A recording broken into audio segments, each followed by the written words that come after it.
Hi ನಮಸ್ಕಾರ ಕರ್ನಾಟಕ ಗುರು. ನಾನಿವತ್ತು ಇಡೀ ಕರ್ನಾಟಕದಲ್ಲಿ ಸಿಂಗಲ್ ಸ್ಕ್ರೀನ್ ಚಿತ್ರಮಂದಿರಗಳು ಎಷ್ಟು ಮುಚ್ಚೋಗಿದೆ, ಎಷ್ಟು ಕಳೆದೋಗಿದೆ, ಎಷ್ಟು ಕಣ್ಮರೆಯಾಗಿದೆ, ಆ ಜಾಗದಲ್ಲಿ ಈಗ ಏನಾಗಿದೆ ಅಂತ ಇಂಚಿಂಚು ಮಾಹಿತಿ ಕೊಡ್ತೀನಿ ಬನ್ನಿ. ನಿಮ್ಮ ಬಾಲ್ಯದಲ್ಲಿ ನೀವು ಫಸ್ಟ್ ನೋಡಿದಂಥ ಸಿನಿಮಾ ಯಾವುದು, ಯಾವ ಚಿತ್ರಮಂದಿರ ಅಂದರೆ ನಿಮ್ಗೆ ಇಷ್ಟ ಅಂತ ಹಾಗೆ ಕಮೆಂಟ್ ಹಾಕಿ. ನಿಮ್ಮೂರು ಚಿತ್ರಮಂದಿರನೂ ನಾನಿವತ್ತು ತೋರಿಸ್ತೀನಿ ಬನ್ನಿ ಗುರು. ಹಾಯ್ ನಮಸ್ಕಾರ ಕರ್ನಾಟಕ. ನಾನಿವತ್ತು ತೋರಿಸ್ತೀನಿ ನಿಮಗೆ ಸಿಂಗಲ್ ಸ್ಕ್ರೀನ್ ಚಿತ್ರಮಂದಿರಗಳ ಪರಿಸ್ಥಿತಿಯನ್ನು. ಅದಕ್ಕಿಂತ ಮುಂಚೆ ಇವತ್ತೊಂದು ಸಿನಿಮಾ ನೋಡ್ಬಿಡ್ತೀನಿ. ರತ್ನ ಟೆಕ್ಸ್ಟೈಲ್ ಅರಸೀಕೆರೆಯಲ್ಲಿ ಗ್ರಾಮೀಣ ಸಿನಿಮಾ ಹಾಕಿದ್ರು, ಅದನ್ನು ನೋಡ್ಬಿಟ್ಟು ನಾನು ನಿಮಗೆ ವಿವರಣೆ ಕೊಡ್ತೀನಿ, ತೋರಿಸ್ತೀನಿ ಎಲ್ಲೆಲ್ಲಿ ಏನೇನಾಗಿದೆ, ಚಿತ್ರಮಂದಿರ ಪರಿಸ್ಥಿತಿ ಹೇಗಿದೆ ಅಂತ. ಈಗ ನಾವಿರೋದು ಅರಸೀಕೆರೆಯಲ್ಲಿ ಚಿತ್ರಮಂದಿರಗಳು ಮೂರಿದೆ. ಒಂದು ರತ್ನ, ಒಂದು ಸಾಧನ, ಒಂದು ವೆಂಕಟೇಶ್ವರ ಚಿತ್ರಮಂದಿರ ಕಲಾಮಂದಿರ ಆಗಿ ಇಲ್ಲಿ ಕೆಲವು ದಿನ ನಾಟಕಗಳು ಸ್ಟಾರ್ಟ್ ಮಾಡಿದ್ರು, ಏನೊಂದು ಫಂಕ್ಷನ್ಗಳು ಸ್ಟಾರ್ಟ್ ಮಾಡಿದ್ರು, ಆಮೇಲೆ ಅದು ನಿಂತೋಯ್ತು. ಈಗ ಸದ್ಯಕ್ಕೆ ಬಿಗ ಹಾಕಿದ್ದಾರೆ ವೆಂಕಟೇಶ್ವರ ಥಿಯೇಟ್ರಲ್ಲಿ. ಈಗ ನೆಕ್ಸ್ಟ್ ನೋಡೋಣ ನಾವು ಸಾಧನ ಚಿತ್ರಮಂದಿರ. ಈಗ ಡೆಮಾಲಿಷ್ ಆಗ್ತಿರೋದು ಸಾಧನ ಚಿತ್ರಮಂದಿರ. ಬನ್ನಿ ಇದ್ರೊಳಗಡೆ ಹೋಗೋಣ. ಯಾವ ಥರ ಇತ್ತು ಚಿತ್ರಮಂದಿರ, ಯಾವ ಥರ ಹೊಡೆದಾಕಿದ್ದಾರೆ ಅಂತ ತೋರಿಸ್ತೀನಿ ಬನ್ನಿ. ಇದೊಂದು 70-75 ವರ್ಷದ ಚಿತ್ರಮಂದಿರ. ಇದು ತುಂಬ ಇತಿಹಾಸ ಇದೆ, ತುಂಬ ಒಳ್ಳೊಳ್ಳೆ ಸಿನಿಮಾಗಳು ತುಂಬ ದಿನ ಓಡಿದೆ. 100 ದಿನ, 105 ದಿನ, 200 ದಿನ ಎಲ್ಲ ಓಡಿದೆ. ನೋಡಿ ಬೆಳ್ಳಿತೆರೆ ಯಾವ ಸ್ಥಿತಿಗೆ ಬಂದಿದೆ ಅಂತ. ಈ ಬೆಳ್ಳಿತೆರೆ ಮೇಲೆ ಎಂತೆಂಥ ಸೂಪರ್ ಸ್ಟಾರ್ಗಳೆಲ್ಲ ಆ್ಯಕ್ಟಿಂಗ್ ಮಾಡಿ ನಮ್ಮನ್ನು ನಗಿಸಿ, ನಮ್ಮನ್ನು ಅಳಿಸಿ, ನಮ್ಮನ್ನು ಖುಷಿ ಪಡಿಸಿದ ಚಿತ್ರಮಂದಿರ ನೋಡಿ ಯಾವ ಸ್ಥಿತಿಗೆ ಬಂದಿದೆ. ಚಿತ್ರಮಂದಿರ ಅಂದರೆ ಬರೀ ಚಿತ್ರಮಂದಿರ ಅಲ್ಲ, ಸಿನಿಮಾ ಪ್ರೇಮಿಗಳಿಗೆ ಅದೊಂದು ಸ್ವರ್ಗನೇ ಅಂತಲೇ ಹೇಳ್ಬೋದು. ಯಾಕಪ್ಪ ಅಂದರೆ ಪರಿಚಯ ಇರೋರು, ಪರಿಚಯ ಇಲ್ದವರು, ಆ ಊರವರು, ಈ ಊರವರು, ಆ ಕೇರಿಯರು, ಆ ಬೀದಿಯವರು, ಆ ಜಾತಿಯವರು, ಈ ಜಾತಿಯವರು ಎಲ್ಲ ಸೇರಿ ಒಂದು ಚಿತ್ರಮಂದಿರದಲ್ಲಿ ಕೂತ್ಕೊಂಡು ಒಂದು ಸಿನಿಮಾ ನೋಡೋದೇ ಒಂದು ಅದ್ಭುತ. ಆ ಖುಷಿ ಮತ್ತೆಲ್ಲೂ ಬೇರೆ ಜಾಗದಲ್ಲಿ ಸಿಗ್ತಿರಲಿಲ್ಲ ನಮ್ಮ ಕಾಮನ್ ಮ್ಯಾನ್ಗಳಿಗೆ. ಈ ಚಿತ್ರಮಂದಿರಗಳಲ್ಲಿ ಕೆಲವು ಚಿತ್ರಗಳು ನಮ್ಮ ಲೈಫಿಗೆ ಎಷ್ಟೋ ಪಾಠಗಳು ಕಲಿಸಿದ್ದಾವೆ. ಕೆಲವು ವಿಚಾರಗಳನ್ನ ನಾವು ಸಿನಿಮಾ ನೋಡೇ ಕಲ್ತಿರೋದಂದ್ರೂ ತಪ್ಪಾಗಲ್ಲ. ಹಳ್ಳಿಗಳಿಂದ ಸಿನಿಮಾ ಥಿಯೇಟ್ರಿಗೆ ಬಂದು ಟಿಕೆಟ್ ತಗೊಂಡು ಆ ರಶ್ಗಳಲ್ಲಿ ಆ ಸೂಪರ್ ಸ್ಟಾರ್ ಸಿನಿಮಾಗಳ್ನ ನಾವು ಸಿನಿಮಾ ಮಂದಿರದಲ್ಲಿ ಎಲ್ಲರ ಜೊತೆ ಕೂತ್ಕೊಂಡು ಆ ಸಿನಿಮಾಗಳ್ನ ನೋಡ್ತಿದ್ದೆ ಒಂದು ಅದ್ಭುತ ಅನಿಸೋದು. ಒಂದು ಸಿನಿಮಾ ನೋಡ್ಬಿಟ್ರೆ ಒಂದು ವಾರ ಗುಂಗಲ್ಲೇ ಇರ್ತಿದ್ವಿ. ಒಳ್ಳೊಳ್ಳೆ ಸಿನಿಮಾಗಳು, ಈ ಜೋಗಿ, ಮುಂಗಾರು ಮಳೆ, ಈ ಥರ ಸಿನಿಮಾಗಳು ನೋಡ್ಬಿಟ್ರಂತೂ ಒಂದು ವಾರಗಟ್ಟಲೆ ಗುನುಗ್ತಿದ್ವಿ. ಬದ್ದವ್ರಿಗೆಲ್ಲ ಹೇಳ್ತಿದ್ವಿ ಈ ಸಿನಿಮಾ ಹಿಂಗಿದೆ, ಈ ಸಿನಿಮಾ ಹಿಂಗಿದೆ ಅಂತ. ಆ ಕಾಲ ಎಲ್ಲ ನಮ್ಮ ಕಣ್ಣು ಮುಂದೆನೇ ಕಣ್ಮರೆ ಆಯಿತು ಅನ್ನೋದೇ ನಮಗೆ ದುಃಖ. ಏನು ಮಾಡೋಕ್ಕಾಗಲ್ಲ, ಮನುಷ್ಯನ ಗುಣನೇ ಅಷ್ಟು. ಹೊಸ ನೀರು ಬಂದಮೇಲೆ ಹಳೆ ನೀರು ಹೋಗ್ತಾನೆ ಇರಬೇಕು. ಈ ಬೆಳ್ಳಿ ಪರದೆ ನೋಡಿದಾಗೆಲ್ಲ ನನಗೊಂದು ಅನಿಸುತ್ತೆ, ಆವಾಗ ಸಿನಿಮಾದಲ್ಲಿ ಈ ಬೆಳ್ಳಿ ಪರದೆ ಮೇಲೆ ಹೀರೋಗಳೆಲ್ಲ ಬಂದಾಗ ಇವ್ರು ಎಲ್ಲಿಂದ ಬರ್ತಾರೆ, ಈ ಸೌಂಡ್ ಹೆಂಗೆ ಬರುತ್ತೆ, ಇವ್ರ ಬಟ್ಟೆ ಎಲ್ಲ ಹೆಂಗೆ ಚೇಂಜ್ ಮಾಡ್ತಾರೆ, ಈ ಥರ ಎಲ್ಲ ಥಿಂಕಿಂಗ್ಗಳು ತುಂಬ ಇದ್ದು ಅಲ್ವಾ ಗುರು. ನಿಜವಾಗ್ಲೂ ಚಿತ್ರಮಂದಿರಗಳಲ್ಲಿ ನಾವು ಸಿನಿಮಾ ನೋಡೋಕ್ಕೆ ಆ ಟಿಕೆಟ್ ತಗೊಳಕ್ಕೆ ಪರದಾಡ್ತಿದ್ವಲ್ಲ, ಆ ಪರದಾಡೋ ಟೈಮಲ್ಲಿ ಅಪ್ಪಿ ತಪ್ಪಿನೂ ಕನಸಲ್ಲೂ ಸಹ ನಮಗೆ ಚಿತ್ರಮಂದಿರಗಳು ಈ ಸ್ಥಿತಿಗೆ ಬರ್ತವೆ, ಈ ಥರ ಡೆಮಾಲಿಷ್ ಮಾಡ್ತಾರೆ, ಈ ಥರ ಹೊಡೆದಾಕ್ತಾರೆ, ಈ ಥರ ಬಾಕ್ಲಾಕ್ತಾರೆ, ಈ ಥರ ಮುಚ್ಚಾಕ್ತಾರೆ, ಈ ಥರ ಬಿಗಾಕ್ತಾರೆ ಅಂತ ನಿಜವಾಗ್ಲೂ ನಮಗೆ ಮನಸ್ಸಲ್ಲೂ ನೆನೆಸಿರಲಿಲ್ಲ ಗುರು. ಈ ಅರಸೀಕೆರೆ ಸಾಧನ ಟೆಕ್ಸಲ್ಲಿ ನೀವು ಯಾವ ಚಿತ್ರ ನೋಡಿದ್ರಿ, ನಿಮ್ಗೇನು ನೆನಪಿದ್ರೆ ದಯವಿಟ್ಟು ಕಮೆಂಟ್ ಹಾಕಿ. ಈಗ ಹೋಗೋಣ ಟಿಪ್ಟೂರ್ಗೆ. ಬನ್ನಿ ಹೋಗೋಣ ಟಿಪ್ಟೂರ್ಗೆ. ಕಲ್ಪತರು ಗುರು. ನಮ್ಮ ಕರ್ನಾಟಕದಲ್ಲೇ ಗುರು ಸಿಂಗಲ್ ಸ್ಕ್ರೀನ್ ಚಿತ್ರಮಂದಿರಗಳು ತುಂಬ ಕಮ್ಮಿ ಆಗ್ತಿರೋದು, ತುಂಬ ಹೊಡೆದಾಗ್ತಿರೋದು, ತುಂಬ ಮುಚ್ಚುತ್ತಿರೋದು.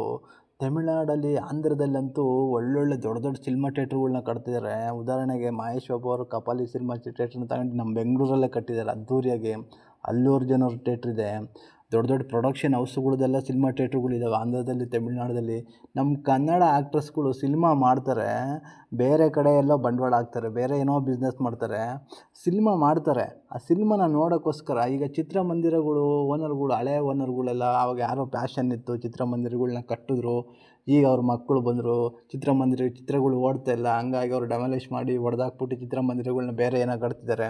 ಈ ಚಿತ್ರ ಮಾಡೋ ನಿರ್ಮಾಪಕರಾಗಲಿ, ಹೀರೋಗಳಾಗಲಿ, ದೊಡ್ಡ ದೊಡ್ಡ ಸ್ಟಾರ್ಗಳಾಗಲಿ ಒಳ್ಳೊಳ್ಳೆ ಚಿತ್ರಮಂದಿರಗಳ್ನ ಕಟ್ಟಿ ಅಭಿಮಾನಿಗಳಿಗೆ ಒಳ್ಳೆ ಮನೋರಂಜನೆ ಕೊಟ್ಟರೆ ಏನಾಗುತ್ತೆ ಗುರು ಅಲ್ವಾ. ಗುರು, ನಾನೀಗ ಬಂದಿದ್ದೀನಿ ಕಲ್ಪತರು ನಾಡು ಟಿಪ್ಟೂರ್ಗೆ. ಟಿಪ್ಟೂರ್ ಅಂದಿದ್ದ ಕೂಡಲೇ ನಮಗೆ ತಕ್ಷಣ ಬರೋದು ನಾಟಕಗಳು.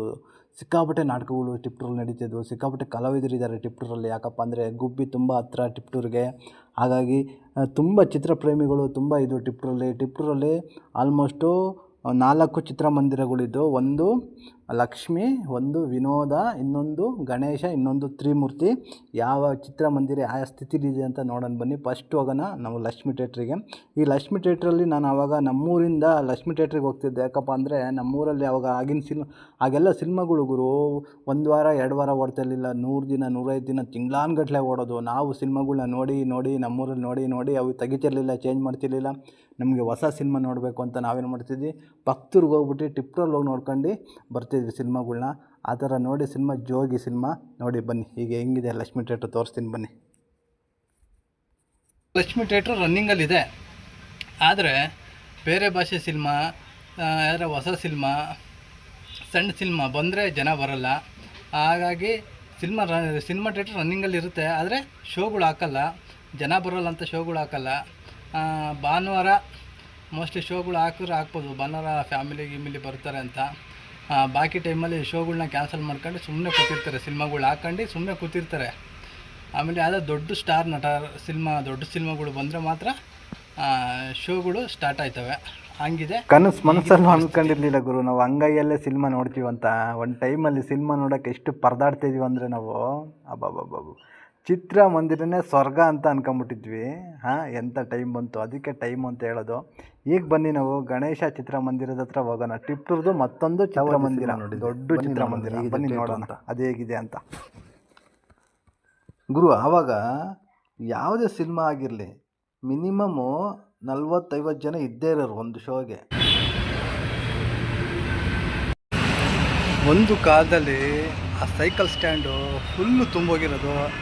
ಈಗ ಸೈಕಲ್ ಸ್ಟ್ಯಾಂಡಲ್ಲಿ ಒಂದೇ ಒಂದು ಸೈಕಲ್ ನಿಂತಿದೆ. ಅದು ಈಗಿನ ಕಾಲದಲ್ಲೂ ಸೈಕಲ್ ನಿಂತಿದೆ ಅಂದರೆ ಮೋಸ್ಟ್ಲಿ ನೆನಪಿಗೆ ನಿಲ್ಸಿರ್ಬೋದು ಅನಿಸುತ್ತೆ. ಬನ್ನಿ ನೋಡೋಣ.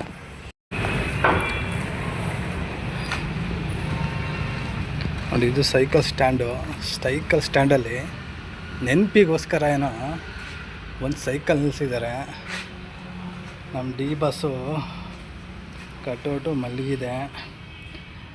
ಆಚೆ ಬಂದಮೇಲೆ ಡಿ ಬಸ್ ಆಚೆ ಬಂದಮೇಲೆ ಈ ಕಟೌಟು ನಿಲ್ಲುತ್ತೆ, ಆ ಭರವಸೆ ನಮಗಿದೆ. ಒಂದೇ ಒಂದು ಸೈಕಲ್ ಸ್ಟ್ಯಾಂಡ್ ನಿಲ್ಲಿಸಿದ್ದಾರೆ. ಬನ್ನಿ ನೋಡೋಣ ಸಿನಿಮಾ ಥಿಯೇಟ್ರ್ ಹೇಗಿದೆ ಅಂತ. ನೋಡಿ, ಬಾತ್ರೂಮ್ ಕಿಟಕಿಗಳು ಎಷ್ಟು ಹಾಳಾಗಿದೆ.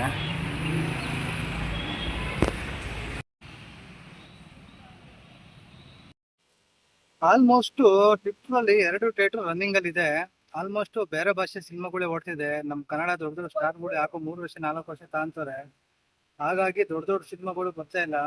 ಹಾಗಾಗಿ ಪರಭಾಷೆ ಸಿನಿಮಾಗಳು ಓಡ್ತಾ ಇದೆ, ಜನ ಸ್ವಲ್ಪ ಕಮ್ಮಿ ಇದ್ದಾರೆ.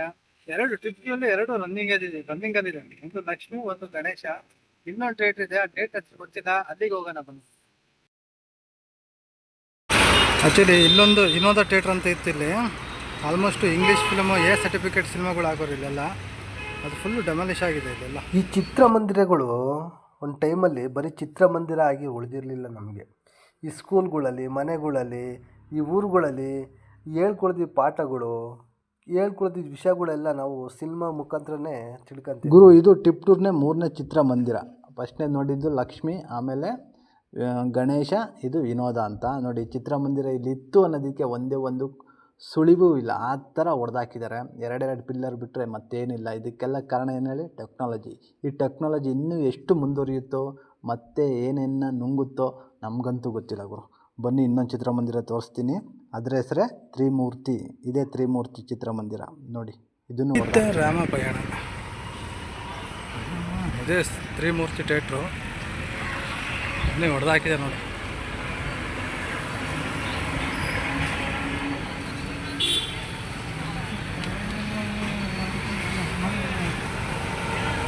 ರೀಸೆಂಟಾಗಿ ಹೊಡೆದಾಗರಿದಲ್ಲ.